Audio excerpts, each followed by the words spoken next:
She said that she just joined an online running club, and they'd asked all the people in the club, "Why do you want to run?"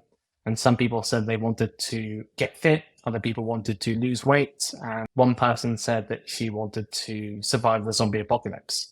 And I was like, zombies, I'm kind of sick of zombies because they're overdone. But it became really obvious that it was just a really good premise for a running game because you would always be running. Adrian Hon has a big imagination.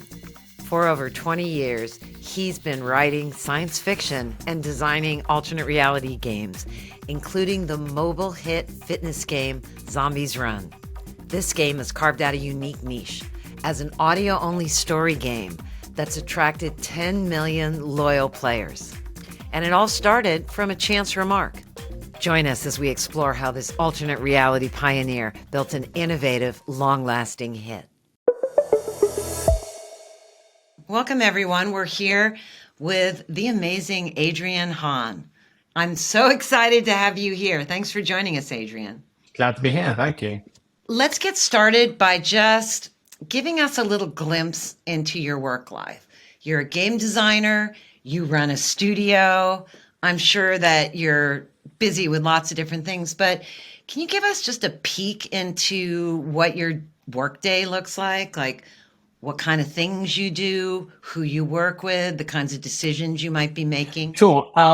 Well, my company, Six Star, has grown quite a lot in recent years. It's 25 people now, and I am CEO there. And so most of what I do on a day-to-day basis is CEO stuff, which is to say, being the kind of final port of call for management issues, and HR issues and things like that. At the same time, I've got a really good sort of senior team, and they're able to handle a lot of that. And so I do like spending a lot of time on creative stuff, on technical stuff. So today, for instance, I was putting together, drafting a spec for a bit of our Marvel Move project, about how some dialogue works there. Then I'll be reviewing audio and video that our other teams have put together, and artwork. Obviously, we've got frequent meetings with different teams here, so make sure people are on track, people understand, aligned on what we need to do, people aren't blocked. And obviously, we're spending a lot of time talking to our partners. So, I had a call with Marvel today, have weekly calls with them, making sure they know what we're up to. And I do try to spend, an hour a day, probably, maybe a bit more, just having one-to-ones with everyone in the company, just to make sure, they know what's going on and they can ask me any questions they've got about what we're up to. All right. So it sounds like exactly what a CEO would do. So let's wind it way back. How did you first get started in tech and gaming and design? Where did that interest come from? Well, I mean, I've always been interested in tech. My dad was a professor of engineering at university, and so he would bring back, computers like in the 80s and early 90s from university. So I got to play around with PCs and BBC micros and with BBSs and modems when I was pretty young. And that's how I got online, first to BBSs and then to the internet. And so that was really influential for me, just being able to talk and then work with people around the world. And then I would say, I started making, fan games and little online projects in my teens. But professionally, I really got into gaming in about 2001 when I started playing the first alternate reality game, which was a game that mixed the real world and phone calls and emails and online things with the web. And that was a promotion for the movie Artificial Intelligence by Steven Spielberg back in 2001. And, I thought it was amazing. I loved it. And, I always, I started writing about it, and I kind of wanted to become, a game designer as part of that. And that's how I got into it. And what was your first game design job? My first game design job was at Mind Candy. It is a games company based in London, and I got hired in 2003, 2004, while I was doing a PhD in neuroscience at Oxford, and they wanted me to help create an alternate reality game that was kind of a big um, global treasure hunt that would sort of mix the real world and online. And I joined as a sort of basically lead game designer and producer. I mean, it was a small company. I was like basically employee number one. So did everything from, helping hire people and, set budgets to open the mail and, hoover the floor and things like that. Which is fun if you're young and you have that energy. I was like 22 or something, 21 at the time. And then I did that for about 3 or 4 years. So did you drop out of your PhD program? Yeah. Yeah. I'd been doing it for about a year at that point. And, yeah, it was a good lab, a good team that I was with at Oxford. And I, didn't really have any problems with them, but, I, thought, games was even more exciting. And, this opportunity to join a games company and be in at the ground floor, it didn't come along often. And I figured that if it didn't work out, I could just go back and do another PhD. So, I had a backup option at least. There you go. So you did that work, and it sounds like you were a designer, you were a producer, you were kind of doing everything. Yeah. At Mind Candy. Yeah, that's right. It was such a small company, that suited me well because I just like doing lots of different things. I like learning. We didn't really have a lot of investment. But the nice thing about alternate reality games is that, they kind of absorb everything you put in them. So if you want to do a puzzle that's based around hieroglyphs, you can do that.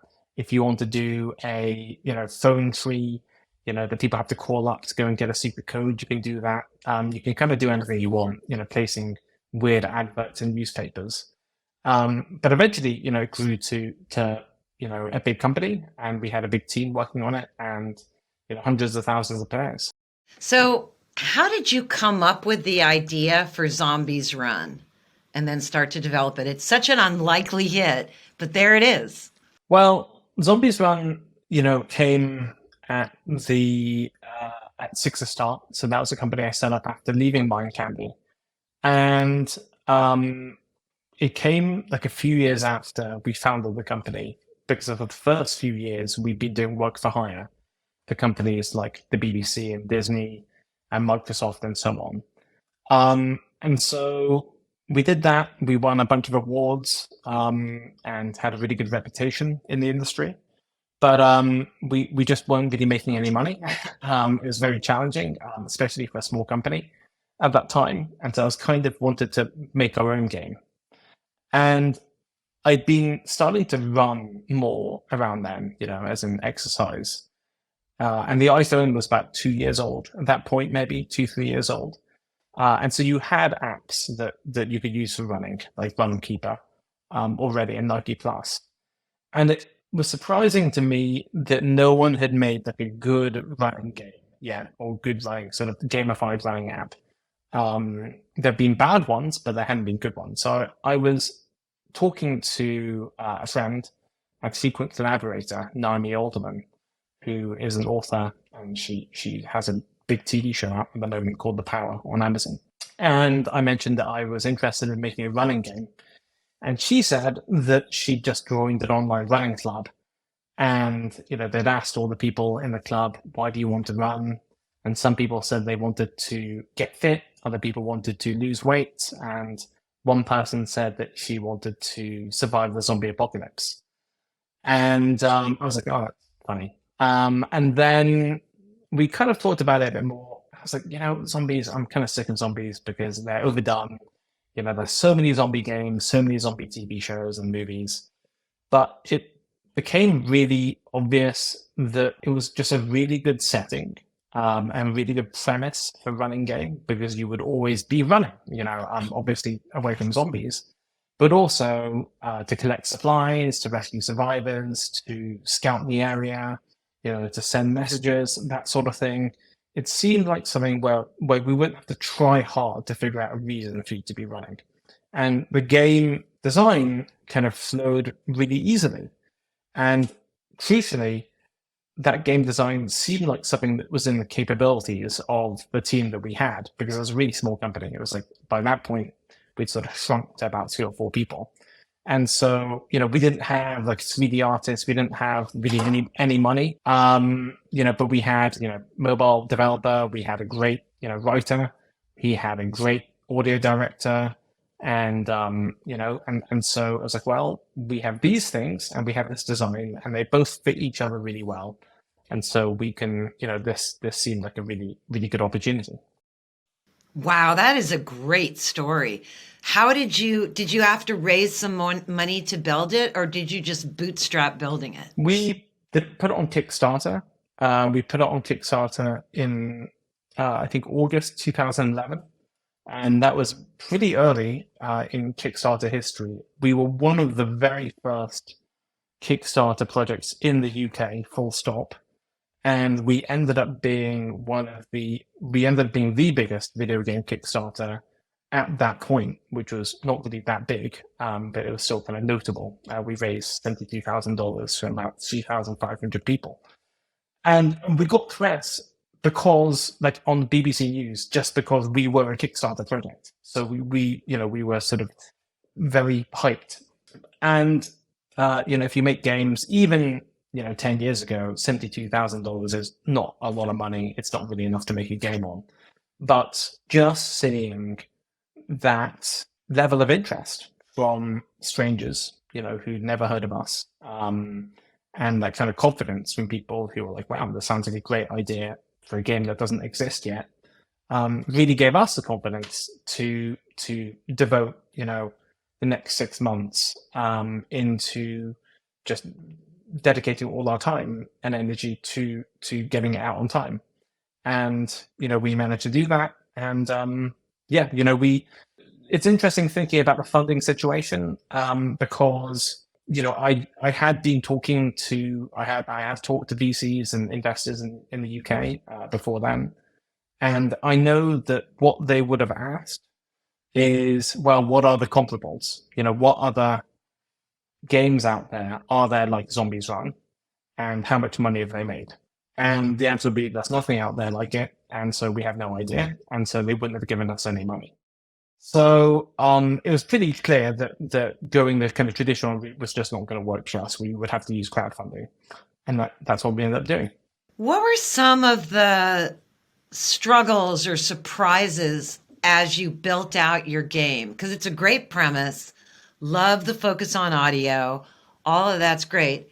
You actually built and shipped it, and now it's, been updated many times.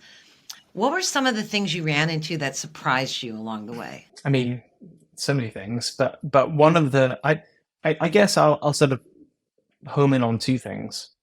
One was that I was just really worried that other companies would go and copy the idea of combining storytelling and audio and exercise, and would kind of get run over by Nike or the rest.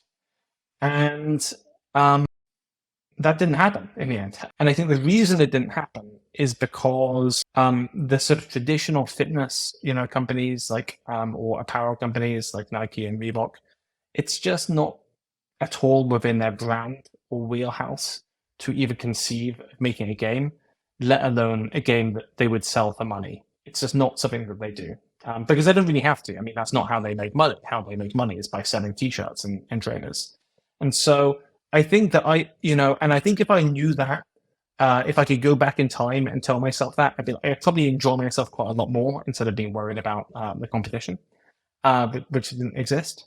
The other thing that was surprising is I thought that we would make Zombies Run like 1 or 2 or 3 years, and then we would just go and make something else. Because we never worked on a game for that long before. Zombies Run is still running. It's going to start season 10. It has started season 10 this year. We've been making it for 11 years, going on 12 years now. And what is surprising is that, I mean, and I shouldn't be surprised, but because it's a fitness product, people really began to rely on it for their health.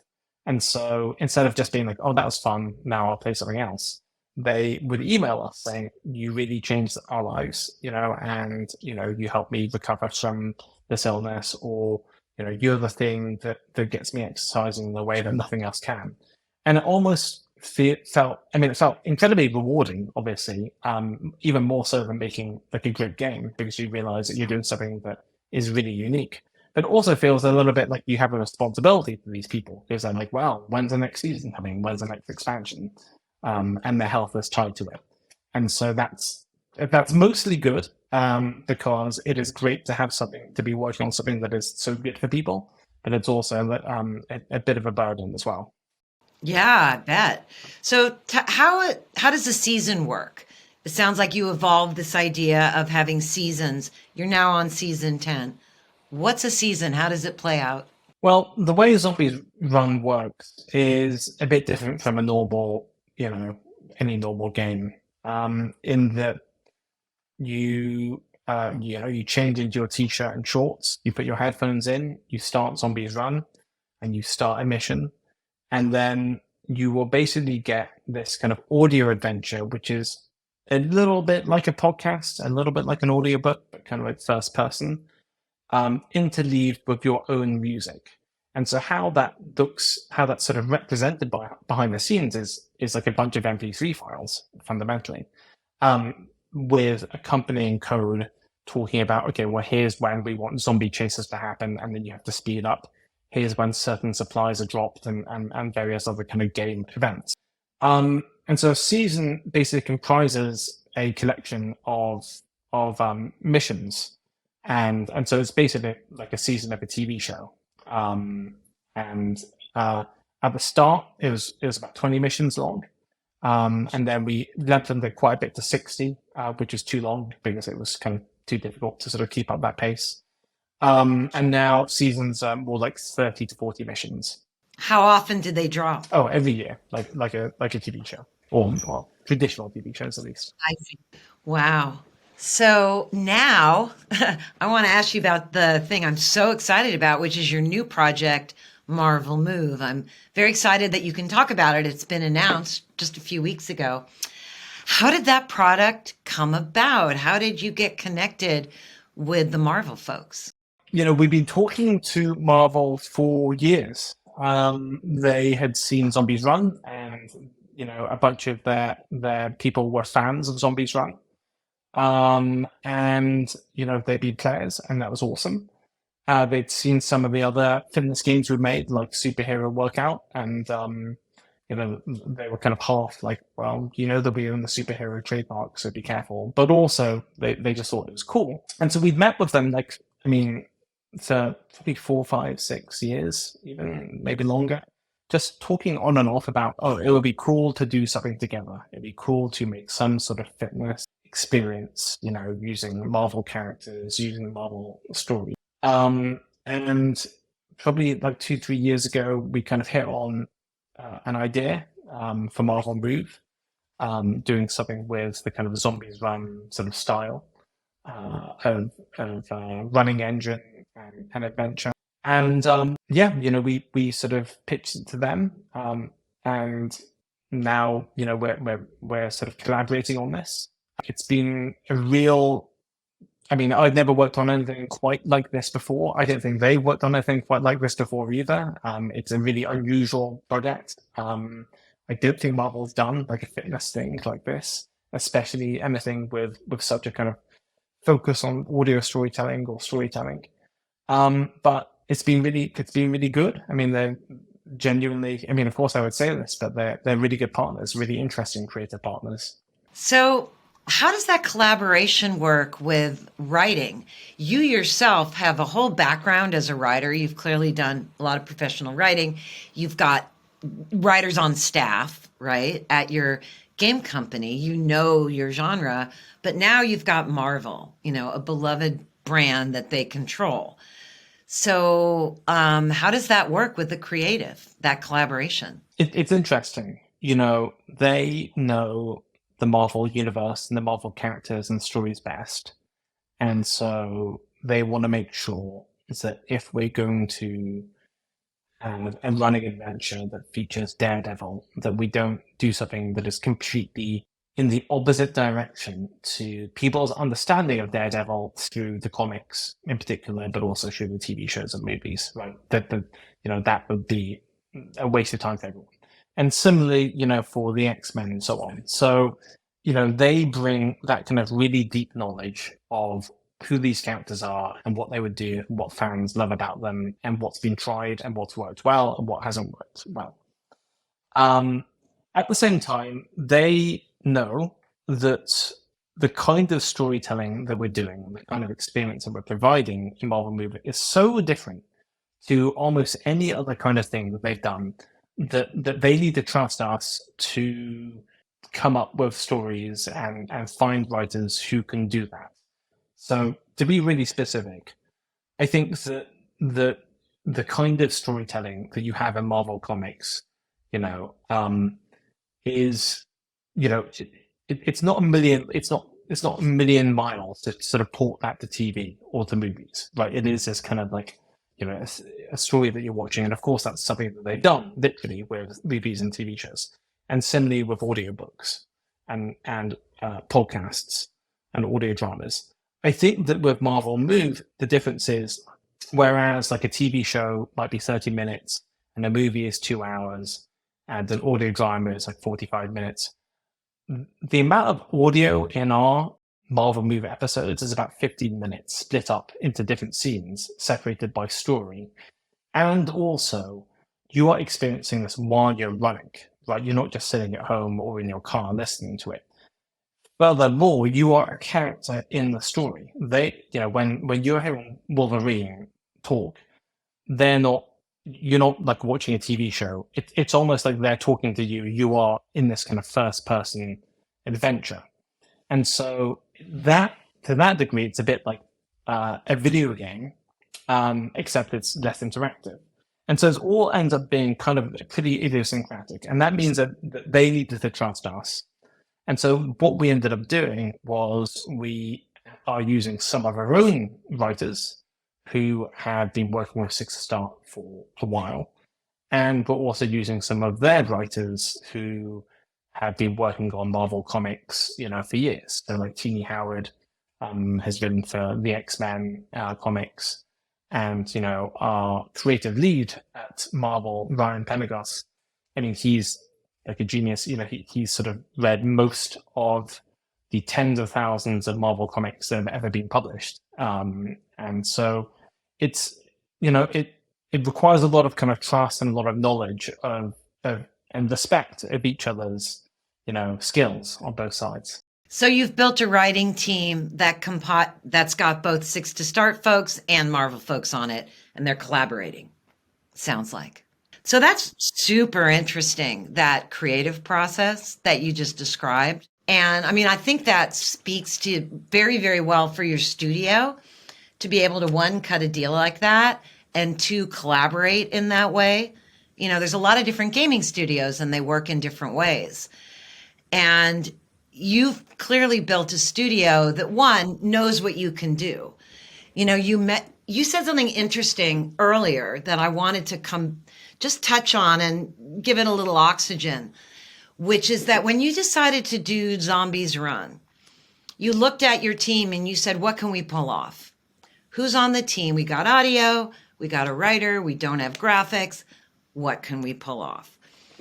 And it's pretty impressive that for somebody that young, you were thinking that way. Many, many games and teams and studios are very ambitious and they bite off more than they can chew. And they really don't look at the match between their team's skill set and a particular game genre and what they can do. You did.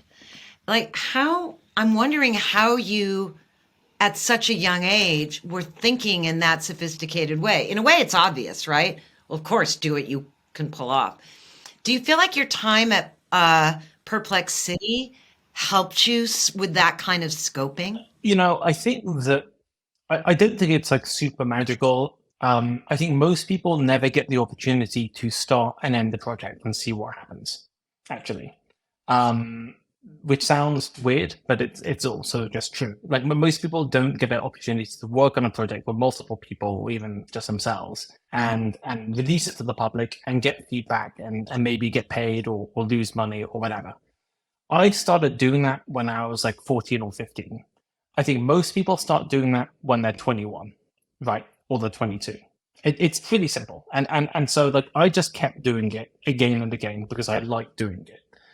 I think it's really tragic that the times people should be doing this sort of thing when failure doesn't mean you're going to be bankrupt. And so if you can do that at high school, if you can do that at university, then that is a perfect time to do it. And it has to be like a real independent thing rather than something that is kind of too far in the kind of the guardrails, because otherwise it's not a real thing. But to kind of be so that's kind of the main thing. That's how I was like, well, I had a really good understanding of what I can do personally within like 2 hours of work, within 2 weeks of work, within 2 months of work. I know what I can do. And then it was like, okay, now I know how to figure out what I do, because that's like how do you motivate other people? And so when someone tells you, well, I think I can make this piece of artwork in 2 weeks, it's like, well, do you really know? How can you tell? And so that's the thing that I learned when I was a teenager, just from working with like strangers on the internet.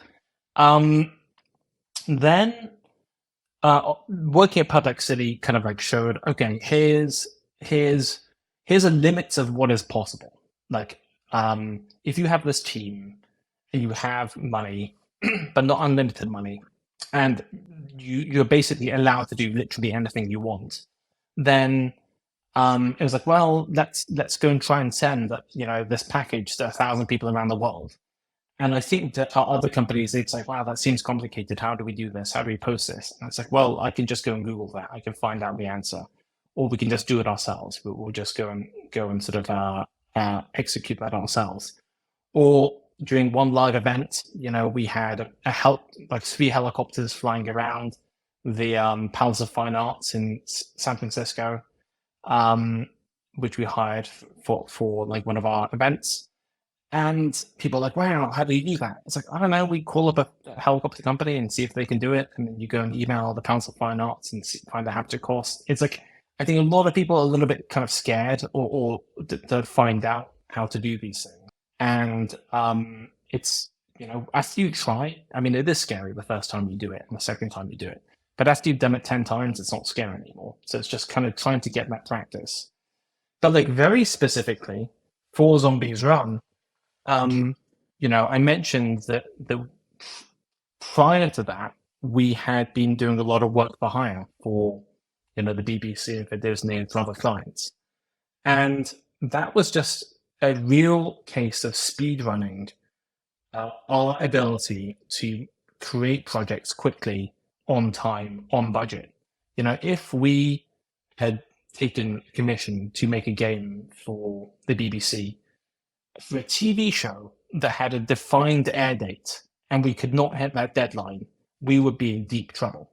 And so you just get really good at project management and really good at understanding the scope and managing the relationship.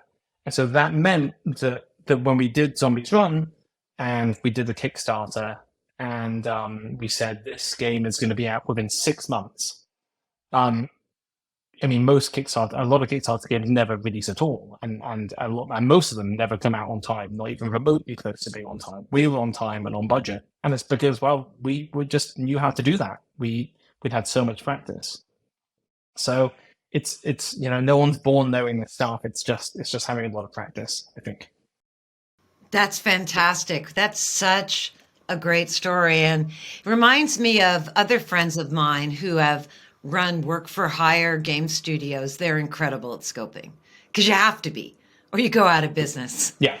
Exactly. So that makes a lot of sense. Now, one of the things every game designer struggles with and deals with is tuning your game, making sure it's what people like.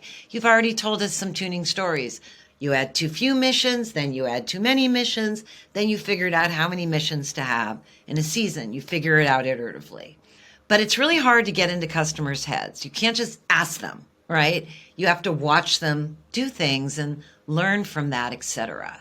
So what are your favorite go-to techniques for testing and tuning your games with customers? The interesting thing with Zombies Run is we really have extremely flexible settings for users because everyone is so different and so idiosyncratic when it comes to their fitness, right? There's a much wider range of ability and of preferences than there would be for, I don't know, Call of Duty or something where people sort of it's easier for people to kind of practice and kind of get up to a certain skill level. For Zombies Run, we've got people who, would find it difficult to run 1 mile. And we've got people who find it trivial to run 40 miles, right? And so you have to go and have settings in the game that allow people to adapt the experience to what they want to do. And of course, you have defaults, and we want to make sure the default is something kind of fairly sensible, about like zombie chases and things. And part of that comes down to just like trial and error. And that's the benefit of running a game for like 10 years is that you eventually figure out, okay, well, this seems about right, basically. It's harder if you're doing it. When we were designing Zombies Run for the first time, we didn't have time to beta test it. It was just me running around a bit and thinking, well, this seems fine. And then we would tweak it later. But yeah, with other games, it has been through playtesting. But I think, a lot of it has just been through the game designers and through myself thinking, well, this seems about right. I think one of the things that I am good at as a game designer is that I get much more frustrated and much more annoyed and I'm much more impatient with things than a lot of gamers, which is to say, if something ends up being too difficult or boring or slow, then I will give up much faster than most gamers. Which means that if I design a game, then I want it to get to the point really quickly. I don't want to waste people's time. And I'd rather make a game too easy than too hard. And I think a lot of gamers would disagree with that. They would probably say, well, actually, I find it boring if a game's too easy. And I'd say, well, I think the games that I make are not boring if they're too easy because they have, they're more about the world and the story than about the challenge. Yep, makes a lot of sense. So one of the big topics in my circles among game creators is user acquisition and all the changes that have happened in the last year with the Apple App Store changes, locking down on privacy, making user acquisition much harder for a lot of people. How has that affected you with Zombies Run and now Marvel and your studio? Like, how are you navigating these UA changes? Yeah, it's a good question. I was gonna say we've been lucky. I wouldn't call it luck. We have been. Zombies Run has always been a very different game to, the most popular games out there. Premium free-to-play games and things like that, because we have basically spent nothing at all on advertising or UA or marketing. And I'm not saying that as a thing that I think people should necessarily copy because I don't think it's going to work for most games. But Zombies Run is so unusual, as in you can't really say, well, if you like X and you'll like Y, it doesn't work for Zombies Run. Like, you could say, well, if you like Angry Birds, you should play this other game. People will understand what you mean. But because Zombies Run is kind of the only one in that category, then you can't sort of depend on that. Instead, had to do is rely on word of mouth.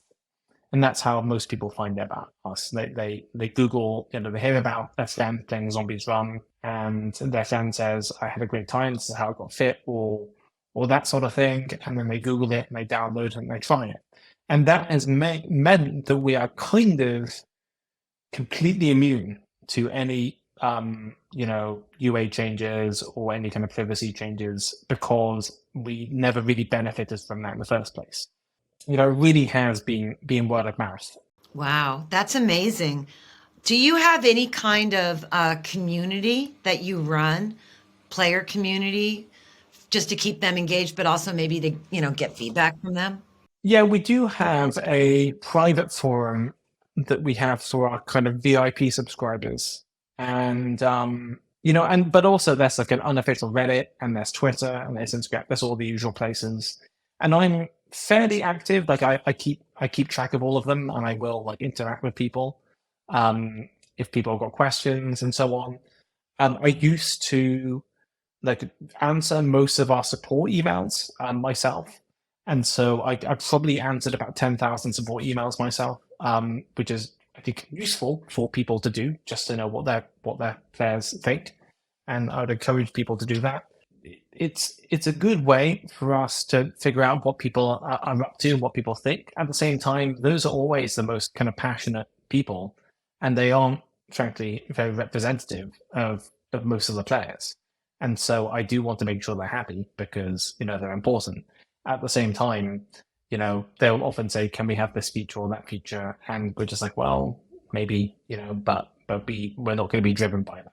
I think these days, it is pretty normal for games to encourage, games go into early access and they have Discord, chat rooms and things like that, which I think probably is like very motivating and probably quite exciting. But it fills me with a certain terror, the idea of like having like a zombies run Discord. I'm just like, wow, I feel like I'd be on that all the time, and I would just end up being a little bit too influenced by the 200 people, or 500 people, 1,000 people who spend a lot of their time there, as opposed to the hundreds of thousands of people who are not interested but are still like important players.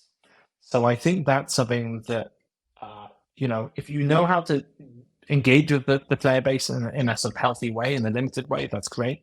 But I think particularly for like inexperienced developers, it's really easy to think, wow, I'm just going to make these people who are right in front of me now as happy as possible. And that is not necessarily a good idea.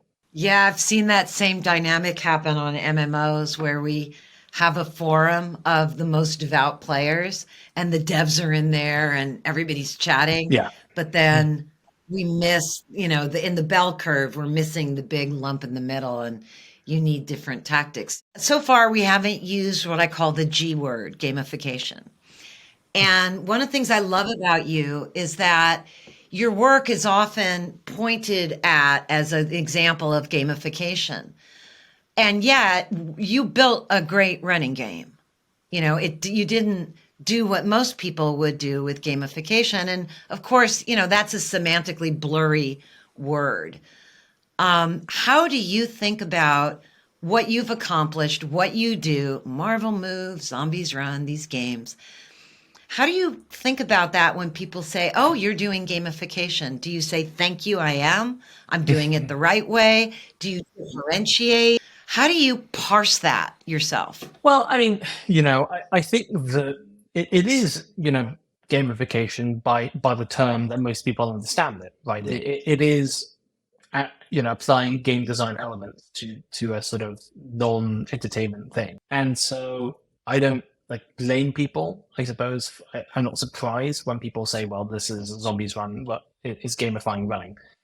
I think that gamification has always had a bit of a pejorative slant in that people are like, well, I like gamifying this, cleaning my house by adding points and badges and things like that. And like, well, what we do is kind of harder than that and more complicated and I think more effective than that.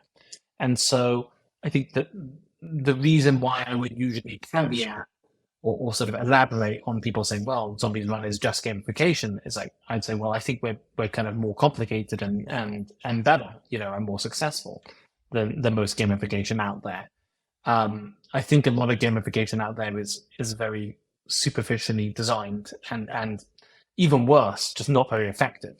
Like it would be one thing if you could add points and badges and missions and leaderboards to activities, and then people loved it and it did motivate them, but I don't think it actually does. So So, people have tried that with running and they've tried that with exercise, and it's just not a very kind of like long-term effective intervention.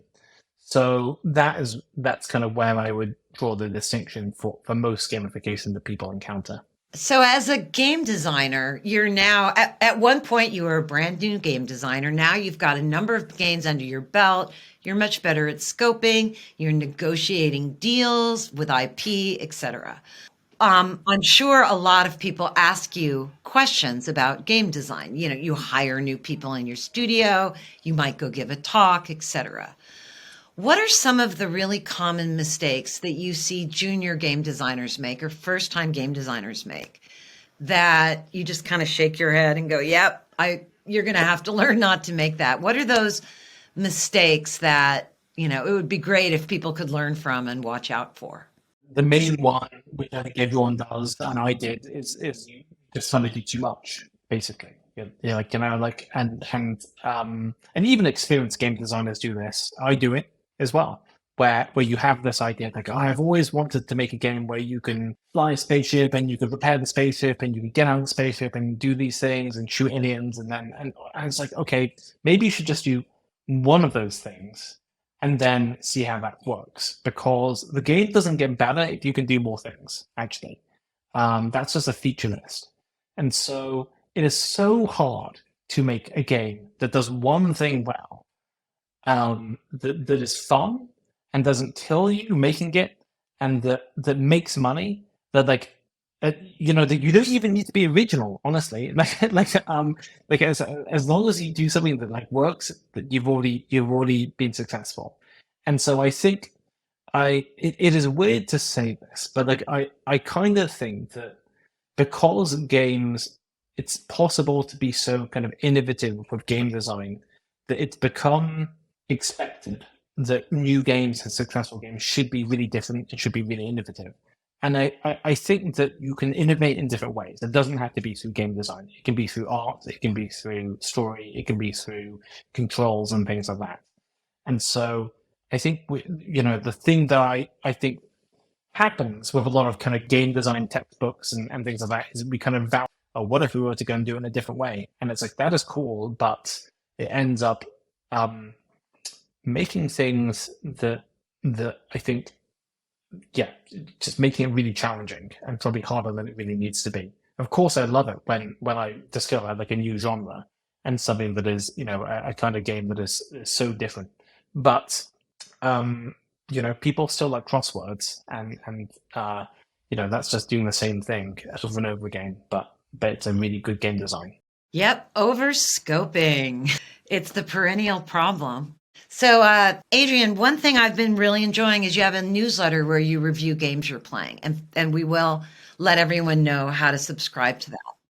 And a lot of times in your newsletter, you play something and, you're somewhat critical, which I love, very educational. What games out there right now do you admire? What games have you played recently that, or maybe even not so recently, that you really admire, that you think maybe you'd be influenced by, or you just think there's things to learn from? The game that I played most recently that I keep on thinking about is this VR game called The Last Clockwinder. I'm really interested in VR, even if I think that most of the stuff that I played is not really that good. And The Last Clockwinder is like a puzzle game. Basically, you are going. It's such a weird game, actually, but basically, more or less, you're going through this kind of abandoned factory, and you have to kind of motion capture movements, your own movements, and record them for robots to perform. And what you'll end up doing is sort of recording the movements for like a dozen robots to sort of work together to pass components and assemble them. It's a little bit weird, and the first time I tried, I was like, I don't really understand this game, but people say it's really good, so I'm going to give it a go. And after I got like half an hour in, or an hour again, I was like, this is the greatest VR game anyone has ever designed, because it is one that is so much about perfecting physical movement. So, for example, for one level, you might have to go and connect two things together within a certain time period. And so you'll go and record a robot catching a component flying through the air, and then your spin physically in VR, and you'll try and connect it to this other robot whose motion you've recorded. And you're creating this whole sort of ballet of movement just from your own movements. I mean, it's not really putting everything else in there. Like, you are creating everything there. And it feels so fun and physical, where you're kind of like crouching down on the floor and spinning around, trying to make this land this connection. That I was like, I've never played anything like this before. You could not do this in any other kind of medium. You couldn't do this. It'd be too difficult to do.